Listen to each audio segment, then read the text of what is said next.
give away $1,000,000. I think I might give away a brand new truck. 'Cause I feel good. Yeah, I feel good.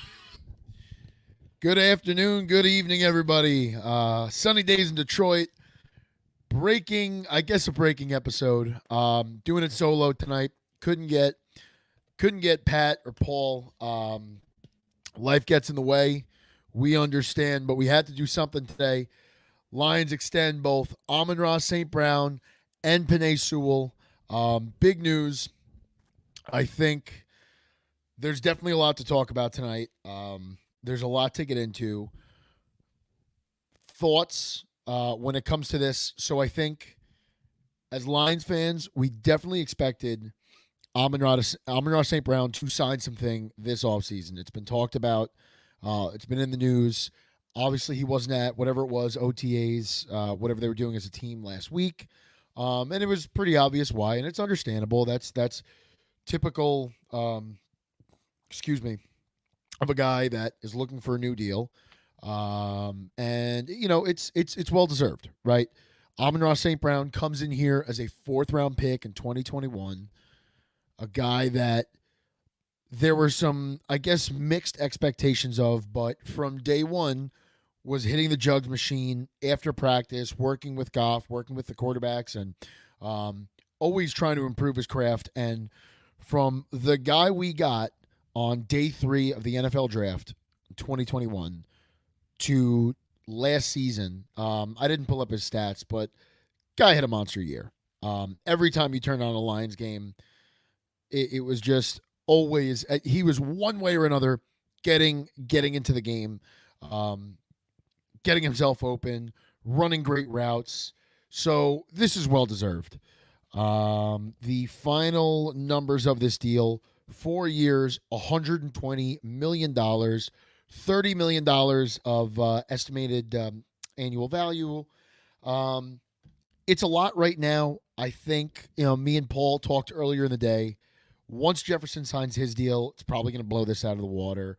And I don't know if Jamar Chase has one yet. He's from that same draft class. They have that 5th-year option on him if they want to use him because he's a first-round pick. And keep that in mind here with St. Brown. Because St. Brown was a 4th-round pick, the Lions did not have the luxury of letting him play out that 4th year and knowing they still have him on the 5th and they could play him on that option and use that extra time to work things out. They didn't have that option. They didn't have that luxury. This is a guy that clearly outplayed the contract he was originally given, outplayed the expectations I think we all had, and is kind of on his way to meeting or shattering, depending on how you look at it, some of Calvin Johnson's records. And Calvin Johnson, 9 years with this team in the Hall of Fame. So that says it all right there. The second deal done today, which was a little, I guess, unexpected. I had alluded to it earlier in the offseason that, I mean, just from my expectation, the price was only going to go up on this guy. As you could see, Penei Sewell, 4 years, $112 million, an estimated annual value there of $28 million. So from my understanding, I didn't. This is just word of mouth that I had heard that they had given him a $60 million bonus check today. So it's not really going to be $28 million he's getting necessarily each year, but that's what it's going to count right now against the cap. And he's another guy. I mean, you didn't have to sign him today. You didn't have to do it tomorrow. You really didn't have to do it, hypothetically, until the end of 2025 if you really wanted to play on thin ice there. But the Lions didn't, and I'm glad that they didn't. The cost of this guy was only going to skyrocket. He's undoubtedly, I mean, if you look at every statistic and if you watch the tape, there is not a single tackle in the NFL that you could tell me is better than Penei Sewell. He's doing it at a young age. I believe he's 24 years old. So this is a guy that really should be anchoring this line. I would say far beyond this 4-year extension that he signed. This is really just the beginning.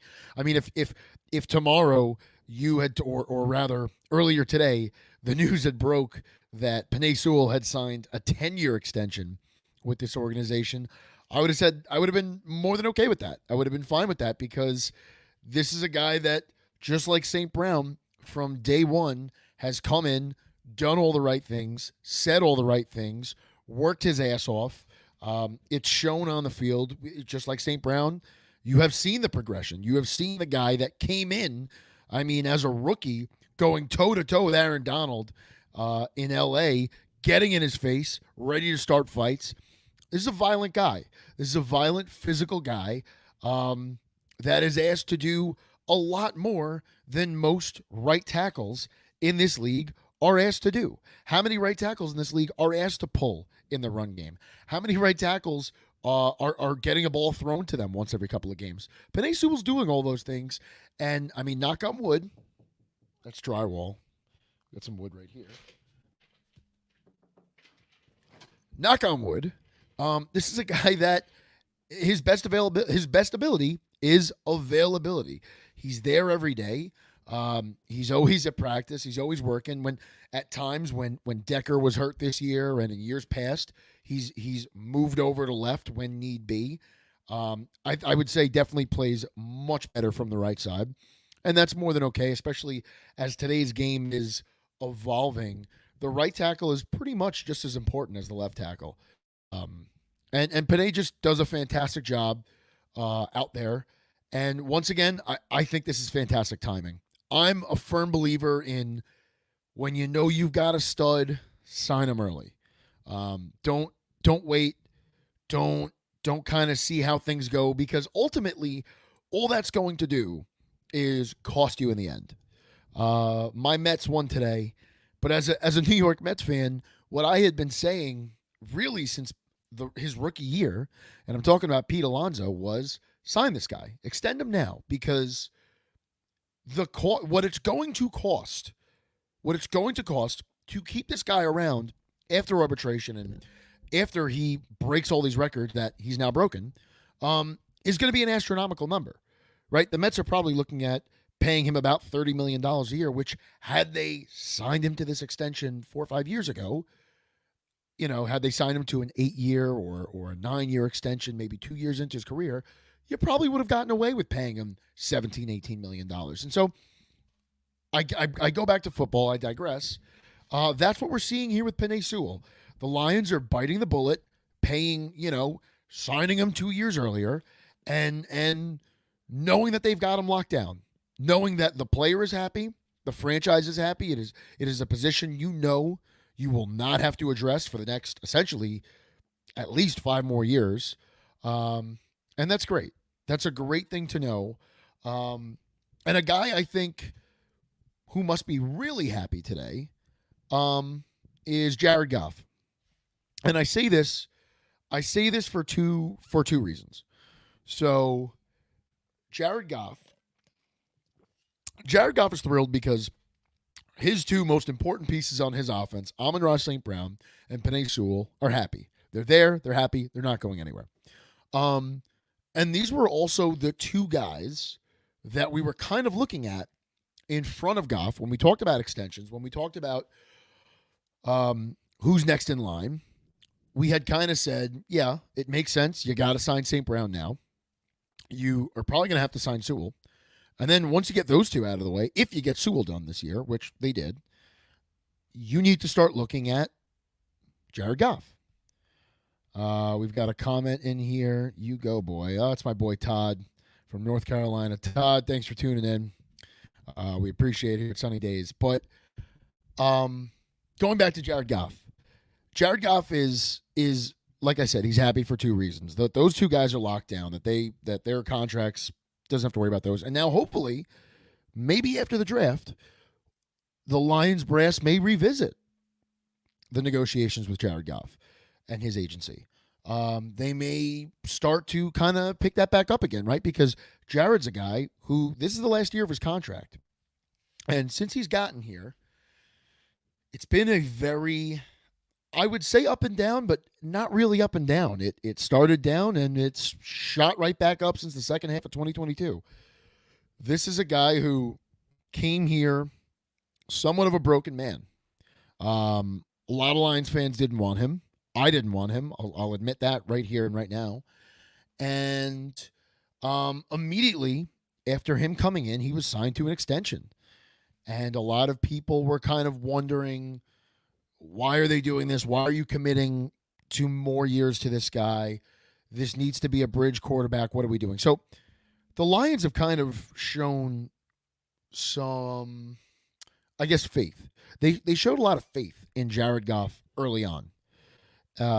And no matter how ugly things looked throughout 2021, throughout the offseason going into 2022, the first half of 2022, they never really wavered. I mean, there were times where Dan Campbell kind of called out Jared, expected more, and a lot of times, rightfully so. You know, those first 20 or so games in a Lions uniform, it wasn't pretty. Now, I'll give him that.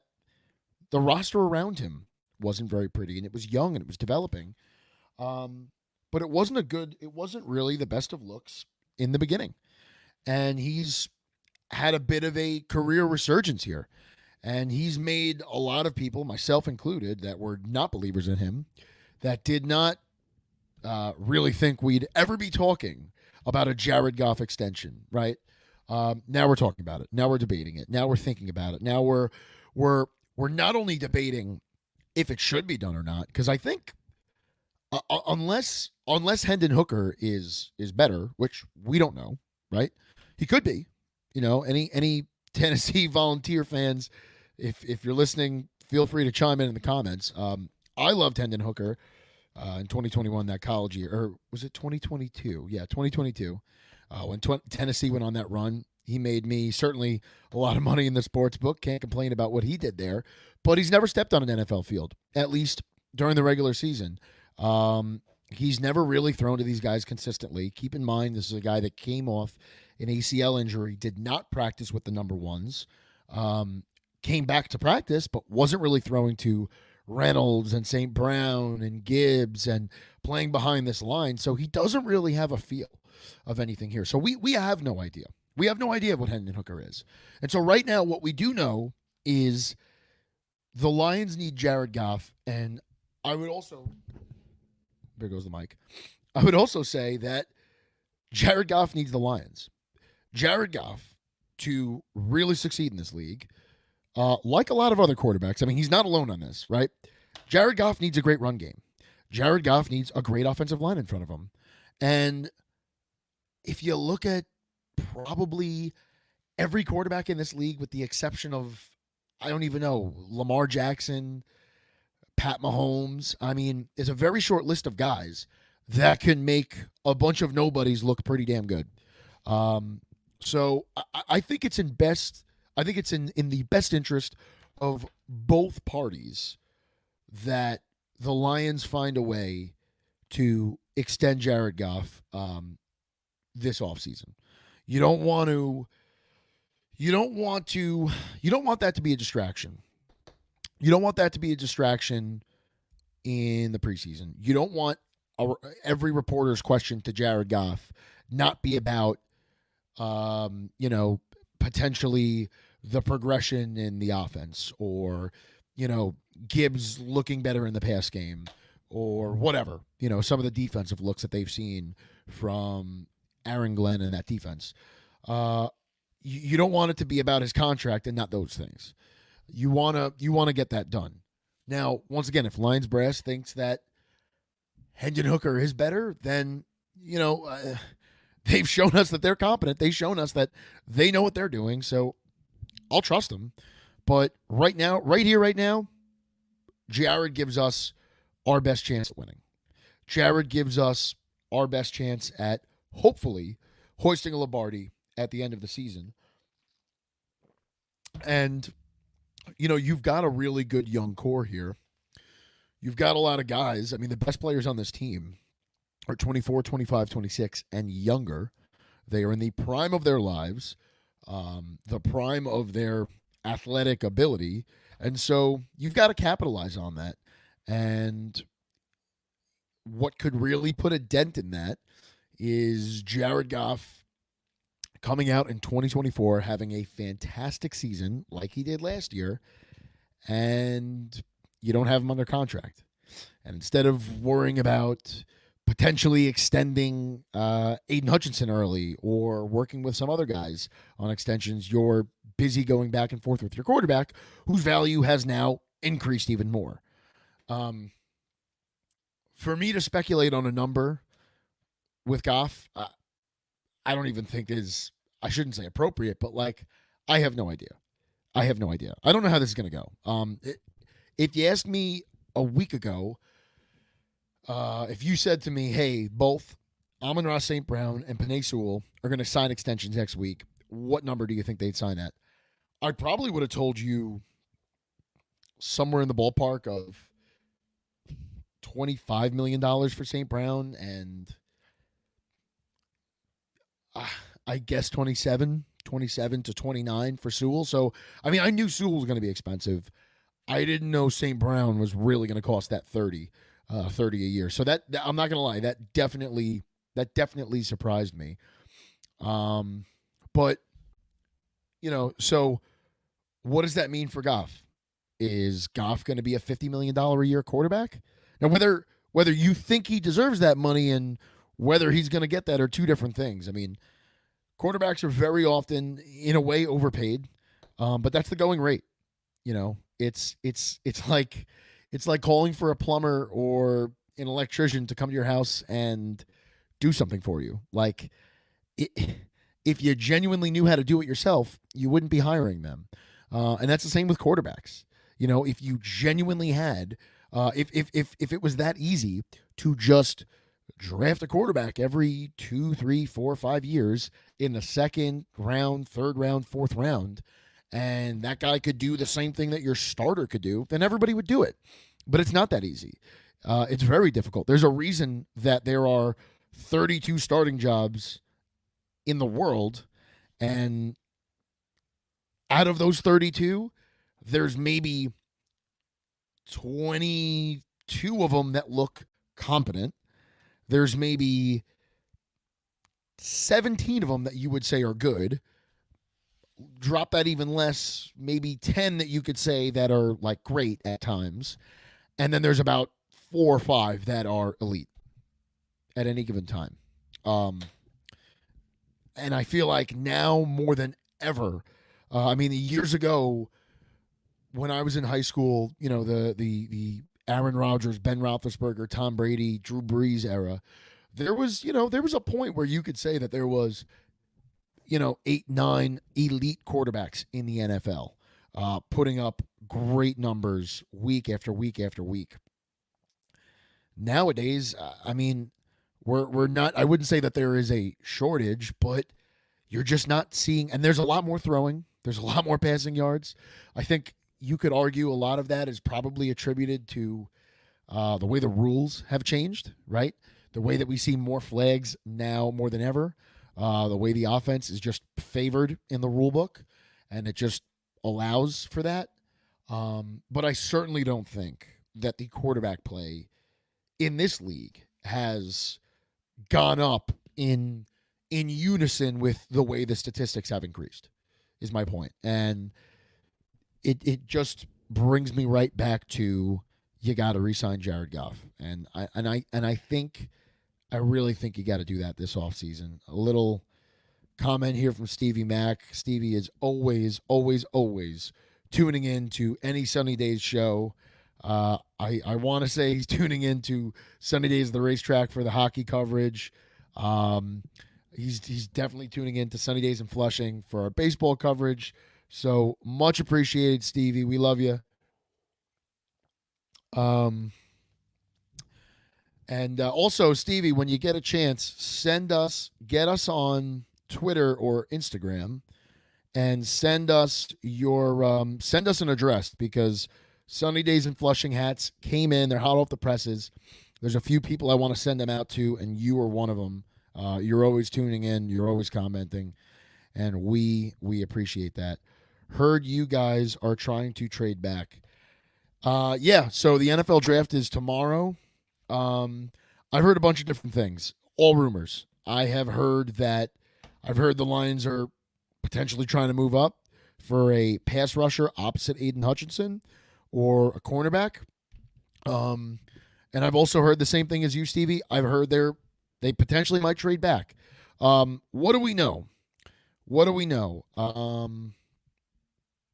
What we know about Brad Holmes is that Brad's going to go after his guys. Brad does not care what your rankings are, does not care what the power rankings are, doesn't care what PFF says, doesn't care what anybody's saying on any sports talk show. And he certainly doesn't give a fuck what I say. And thank God.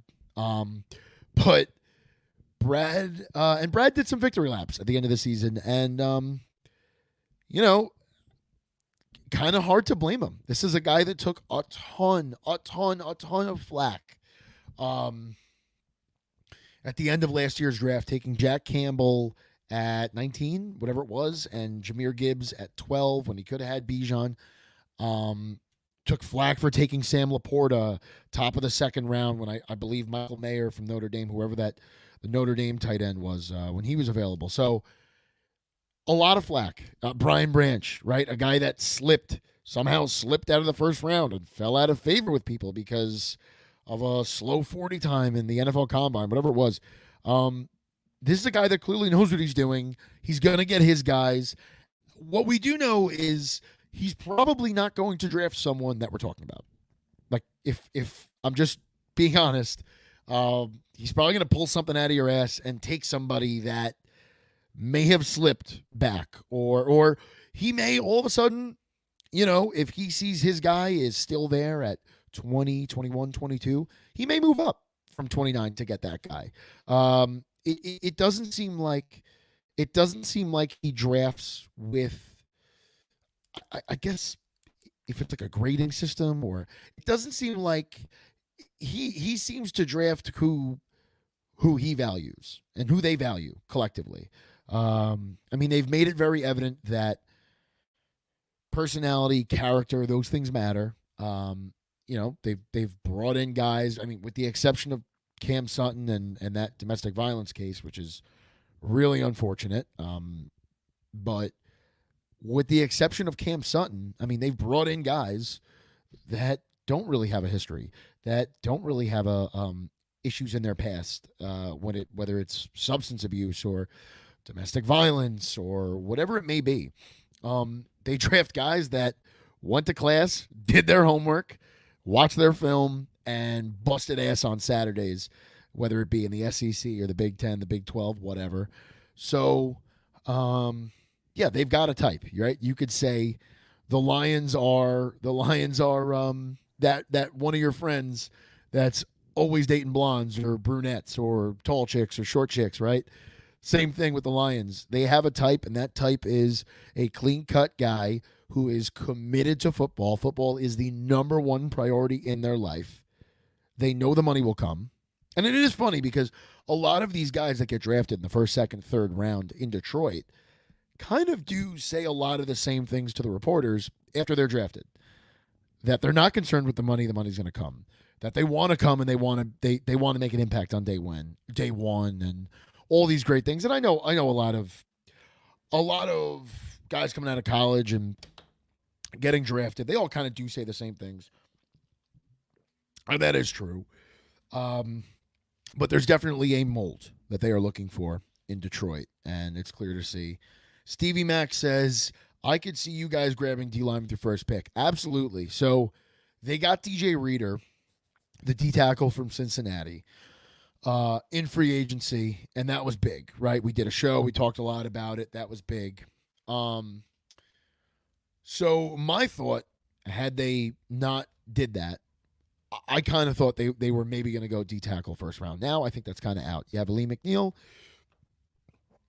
Excuse me. You have Lee McNeil. You have DJ Reader up front.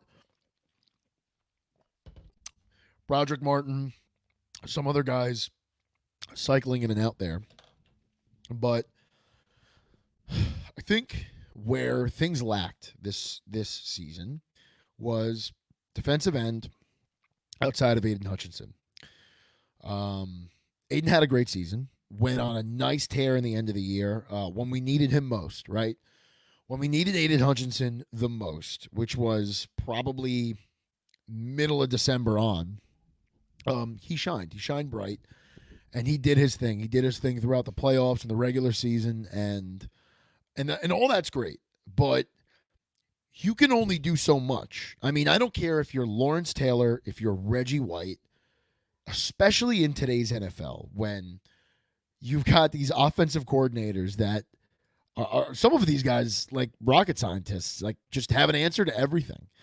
And as I talked about before with the rules favor the offense. I mean, the more aggressive you play, the more likely you are going to draw a flag, and things are not going to go your way. At some point, you're gonna get a flag for something at some point on defense.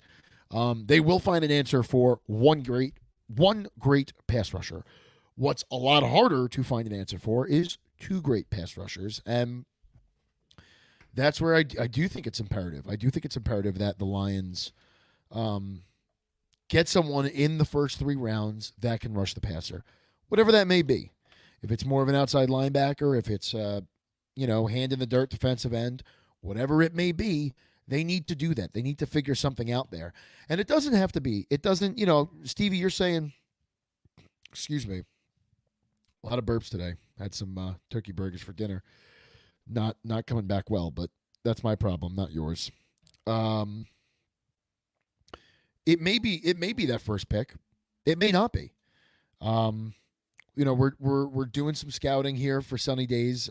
We will be doing a draft show tomorrow. I have not advertised that yet. Getting some confirmation from Pat. But we should be doing a draft show tomorrow. It's going to be a lot of fun. Tune in. We're probably going to start 10, 15 minutes before that first pick is in. So stay tuned to Twitter, to Instagram. We're going to post it.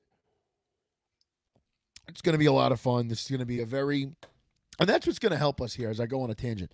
That's what's going to help us is that we're not at our usual spot. So as Lions fans, we're used to picking in the top 5, top 10, and the draft is like a really big deal in Detroit every year because it's like the one thing that we get excited about to talk about. And the past couple of years, Brad Holmes has really knocked it out of the park. So there was a reason to be excited about it. But now we're picking 29th, right? And, that's what happens when you get to an NFC championship, fortunately. So there's a lot of uncertainty. But what helps the Lions so much is that, and I'm not the only guy that believes this, I think if you look at most mock drafts, you see that a lot of those first 15 to 20 picks are wide receivers, quarterbacks, and left tackles, right tackles, whatever. There's going to be a run on tackles very early in the draft. There's potentially 5 quarterbacks that are going to get picked in the first round. You can argue maybe 4 of them in the top 10, right? So how does that help the Lions? Well, what don't the Lions need? The Lions really don't need a quarterback right now. You could tell me that they could use a wide receiver, and I would agree, but not in the first round. I mean, not when you look at this defense and the improvement it needs to make for this team to truly contend for a Super Bowl once again. And tackles, right? And we just spent 10 minutes talking about Penei Sewell, how dominating he is. And you still have Taylor Decker on the left side of that line, who is an anchor, who is physical. And you don't need those positions right away. If you told me, 3rd, 4th round, they drafted a tackle, I'd say that's great. Definitely need another swing tackle. But they don't need that first round. If you told me 2nd round, they go wide receiver, okay. Don't particularly need that. They need defense, right? They need a pass rush, and they need guys that can play corner, especially after the release of Cam Sutton. I mean, it helps that you brought in Amik Robertson. It helps that, I'm blanking on his name, Carlton Davis. Helps that you brought him in, but you still need help back there. I mean, those are rotational guys at best. So somewhere in the first 2 rounds, you need to get a corner in there. And I would argue I would argue you need a pass rusher in there too in the first 2 rounds, if not first 3 rounds. And then really after that, I think the discussion at interior offensive line, yeah, it should be had. I don't think you need to do it right now. Between Graham Glasgow, Zeitler, and maybe Colby Sorsdale competing for one of those spots as well. Well, Zeitler's going to start, so I guess maybe Sorsdale competes with Graham Glasgow potentially for starting guard spot next year, but that's a position that you're going to need to take care of, right? Zeitler's not here forever. He signed a 1-year deal. I want to say he's 34, 35 years old. So that's a Band-Aid fix, and it's a great Band-Aid. Don't get me wrong, but it's old. It's an old fix, and you're going to need to address that position at some point. And so, don't be shocked.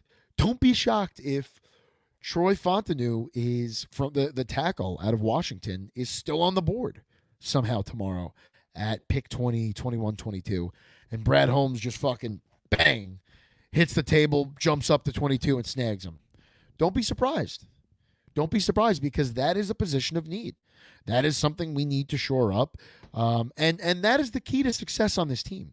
I mean, if we've seen anything in the past 3 years, it is the emphasis that Brad Holmes has put on both the offensive and defensive line, the trenches of this team, of this organization, solidifying those starting guys on both sides and solidifying the guys on the back end, solidifying the guys that are going to cycle in because you're going to have injuries. Guys like Taylor Decker and Frank Ragnow are going to go down. At times, Jonah Jackson this year are going to go down with injuries.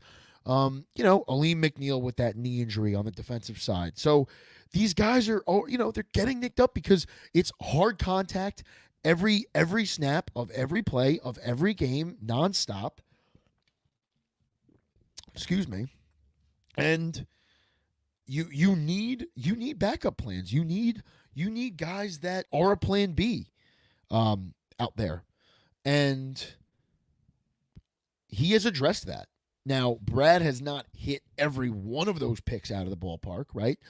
Josh Pascal, I mean, we really didn't see what he could do until this year. Levi Onwuzurike has been up and down at best. I mean, the guy's never healthy. But he's also hit some out of the park, right? Signed Kevin Zeitler this offseason. That was great. Drafted Penei Sewell when everybody wanted Jamar Chase or Justin Fields. That proved to be great. So he's made some great decisions, bringing back Graham Glasgow and whatever. And I'm sure he's throwing a heavy check at Hank Fraley, or someone in the organization is, for him to stay there and stay as the offensive line coach. So going all over the place. Back to the draft. Nothing that they do tomorrow would surprise me. Nothing that they do. If they took a wide receiver, it wouldn't shock me. I wouldn't agree with it, but Brad's got the track record. Brad could do whatever Brad wants. Ultimately, I think I would prefer to see them go pass rusher or corner, specifically corner. I think corners are really hard to find, and a really good corner is really, really, really expensive, and they garner a very big market when it comes to free agency. So you want to get those guys when they're young, when they're cheap. But, pass rusher too. Pass rusher is important. Welcome to the 20s where you sit there sweating for 2 hours, hoping the guy you want somehow falls to you. I thought there was a bug in there. Yeah. I haven't had a draft where we're picking in the 20s since God knows how long. Close to 20. I think the year they got Frank Ragnow was like the 19th pick or the 18th pick. And obviously Campbell last year was whatever, pick 19 or something, but that was one of the 2 first-round picks that they had. Yeah, it's gonna be very exciting. It's gonna be very exciting, very interesting, and I think, there's gonna be a run on those quarterbacks, right? Like we all assume the Bears are taking Caleb Williams tomorrow, but you never know. It seems like there's a consensus that Minnesota is going to take J.J. McCarthy. You never know. Drake May potentially going to New England, maybe Washington. We don't know. But what we do know is that a lot of those teams in the first 10 picks need quarterbacks. Probably six out of those 10 teams could use a quarterback. You could argue, you could for sure you could say four or five of them, no doubt about it. There's an argument to make for the Jets. I don't think they should. I think they should go offensive line, and in the end they'll probably take Brock Bowers. But you can make an argument for any of those teams. So it's gonna free up a lot of those good defensive backs, maybe some of those guards that you would have thought would have went, 16, 17, 18, whatever. Maybe one of those guys might fall to us. I don't think what the hell's his name? Jackson Powers Johnson from Oregon. I don't think he's going to fall to the Lions. I mean, if he fell anywhere near 20, jump across the table and find a way to get that pick, find a way to get that guy, because he's going to be fantastic. But, other than that, I don't really feel strongly either way. I think the Lions could use help at, in my opinion, 3 specific spots on the field. And I think you're going to see Brad Holmes address that. I think you're going to see him. He's probably going to throw us a curveball in the second or the third where he's going to take a tight end that he values high, or maybe another line, like something that you're going to look at, say, like, why'd we do that? But I've said that in his past 2 drafts, and I've been dead wrong so many times. So I'm excited. I'm excited for tomorrow. I had a couple other things here on my sheet. I mean, we got to the draft and we talked about Goff. So yeah, definitely excited for the NFL draft. Definitely excited to see what the Lions do. Excited to see what the rest of the NFC North does. It looks like Bears and Vikings, like I said, probably going to get quarterbacks. The Vikings look like they're kind of in that like purgatory. But the Bears are definitely a team, if they get the right quarterback, that could, I think, 100% make some noise and take second place in this division. I don't think that they will. I still think it'll be a battle between us and the Packers for first. But it would not shock me if the Bears are still hanging around in December, especially if they have the right quarterback. Really would not shock me. I guess that's it. Stay tuned. Stay tuned on Twitter. Stay tuned on Instagram. We will put out the link for our live show tomorrow for the NFL draft. We will be going live. Like I said, I believe the draft starts. I want to say it starts at 8. I mean, put it this way: whatever time it says it's going to start on TV, we are going to open up the stream probably 10 minutes before. So come and join us. I believe it's an Islander playoff game tomorrow. Let's find this out. So a lot of our viewers, New York based, obviously. We're based out of New York. So tomorrow, you've got no Mets. You've got no Yankees. You do have Yankees. They play the Athletics, so not really that exciting. You have the Knicks tomorrow, right? You have the Knicks tomorrow playing the 76ers in Philly. That's a 7:30 start. And then you've got the Islanders, once again, also a 7:30 start, playing the Carolina Hurricanes home at UBS. So throw those games up on the TV and open up your laptop, open up your phones, and just put us on so you still hear what's going on at the NFL draft, and you're not missing any of that New York playoff action. I understand how important that is. I get it. So definitely, if you're going to be watching those playoff games, throw us on the laptop, throw us on the phone, jump in the comments, tell us what you think of each pick. obviously, you guys know your teams better than we know your teams. So we're going to talk about team needs. We're going to talk about what each organization could really use to get ahead. But you guys know better than we do. So let us know. Let us know if you like the pick. Let us know if you're excited, if you're getting that guy's jersey or whatever it may be. So it's going to be a lot of fun. We are going to do it for the entire first round of the NFL draft, similar to what we did last year for those Sunny Days fans that tuned in last year. We did a Twitter space last year, and we actually, we got a good turnout, especially considering Sunny Days had started up like a month prior. So that was really cool. But I think this year we're going to do something more kind of personable. It'll be over YouTube. It'll be a live show. Like I said, it'll be the entirety of the NFL of the first round of the draft. So whatever that is, 3 hours, 4 hours, I'm sure we'll be pretty shot by pick 32. But, we're here for it, and it's going to be a lot of fun. So tune in. Let us know what you think, and we will be giving essentially analysis on every one of these picks. We've been scouting these guys. We divided up the work, and we've been scouting these guys for the past couple of months now.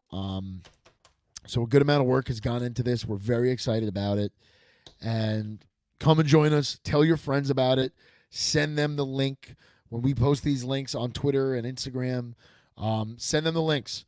Turn on the notifications. Subscribe to us. Turn on the notifications so you're notified when we're going live and you know when we're doing these shows, because it's a lot of fun. And as we grow and we get more people involved, the product only gets better. So thank you to everybody supporting. Thank you for all the people that tuned in tonight. This was for something that I just threw a link out, maybe 15 minutes before we started. This was a great turnout. I really, really appreciate it. We appreciate it here at Sunny Days Media, and we are excited. We are pumped for the NFL draft tomorrow. Come and join us. Once again, 10 minutes before that draft starts, we will be going live. We'll be there all night. So drink the coffee, drink the espresso, have a beer, and enjoy the NFL draft with Sunny Days Media tomorrow. Come and join us. Thank you so much. And yes, Stevie, let's fucking go Mets. Let's fucking go Mets. Let's go Lions. Very excited about today. Today was a good day. Thank you, everybody.